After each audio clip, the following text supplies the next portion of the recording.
I know that in your time in San Francisco, you had a personal experience, if you will, where you noticed a gentleman, and that just happened to me in St. I was just in St. Louis, and I don't know if you didn't listen to my first stop interview. I did tell Jessica Brown, like, I got a brother who's homeless and he's a meth addict and all this stuff, right? And so I, up until like the last 4 or 5 years, I I certainly feel differently now about homelessness, right? In that experience. And then I think similar to the gentleman that you described, I was in St. Louis for a day. I go to see the Cardinals play. On the way in, I passed this guy who's, he's kind of not high yet. And then later, I see him really, he's talking to himself and doing whatever. And then later I see like his head's been bashed in, and one of his buddies is trying to help him, and he's got some sort of makeshift gauze. And I just like, it's one of those moments, right, where you're like, man, it just hit me, and I can't really lose that image of my mind of just the struggle that this poor guy's going through, and who knows what happened in that altercation, why he's got a laceration in his head. But can you just quickly describe that experience that you had in San Francisco, where you kind of just, I guess, was somewhat awakened to being passionate about this topic? Yeah, absolutely. So I moved from DC to San Francisco in with a boyfriend. He worked at Apple, so we lived in Noe Valley, which is a neighborhood in San Francisco. And Noe Valley is kind of like lesbian Stepford kind of neighborhood. It's very nice. We lived between an artisanal cheese shop and an olive oil shop.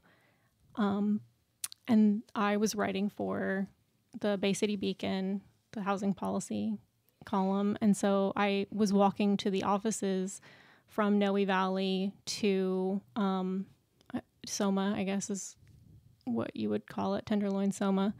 And it's like you go through the Castro, and then within a few blocks, it's just like a different world. And I saw a man bleeding from the head, laid out on the sidewalk. He looked like he was homeless. And I was like, this man needs immediate medical attention. So I called 911, and I was going to be late.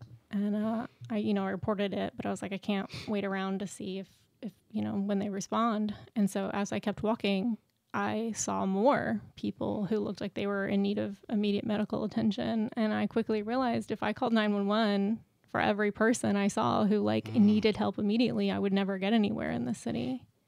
And I was just listening to the Significant Others podcast. Really love it. And it was about Maya Angelou and James Baldwin. And I'm going to horribly mess up the quotes. I'm not even going to try to quote it. But essentially, James Baldwin was saying there's no way to dehumanize others without dehumanizing yourself. And I just felt my humanity being stripped away by the fact that I was forced by circumstance to just tolerate human immiseration. And I knew that if I found myself in a similar situation where I'm bleeding from the head and in need of immediate attention or help of any kind, I could not trust anyone around me to help me, because everyone has already become inured to it, because that's the only way to get anything done in that city. It's the only way to survive is just to ignore it.